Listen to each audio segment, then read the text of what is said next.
ഒരാഴ്ച മുൻപ് നമ്മുടെ കാണാതായ യൂട്യൂബർ ദിൽഷാദിനെ നമുക്ക് തിരിച്ചു കിട്ടിയിരിക്കുന്നു.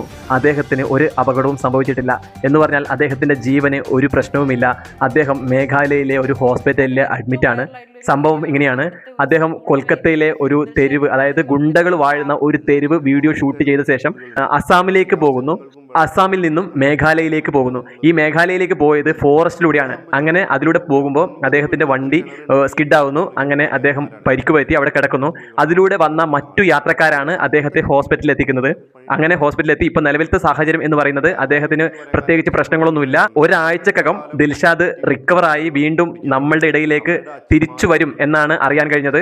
അത് വളരെ സന്തോഷമാണ്. ഇനി ഈ ദിൽഷാദ് ആരാ എന്ന് അറിയണമെന്നുണ്ടെങ്കിൽ യാത്ര ടുഡേ എന്നുള്ള യൂട്യൂബ് ചാനൽ സെർച്ച് ചെയ്ത് കഴിഞ്ഞാൽ ഈ ദിൽഷാദ് ആരാന്ന് നിങ്ങൾക്ക് മനസ്സിലാവും. ആഫ്രിക്കയിലെ പല രാജ്യങ്ങളിലും കുടിവെള്ളമില്ല. എത്രയോ കോൽ ആഴത്തിൽ കിണർ കുഴിച്ച് അവർക്ക് കുടിവെള്ളം എത്തിച്ചു കൊടുത്ത ഒരു പുണ്യാത്മാവാണ് ദിൽഷാദ്. അപ്പോൾ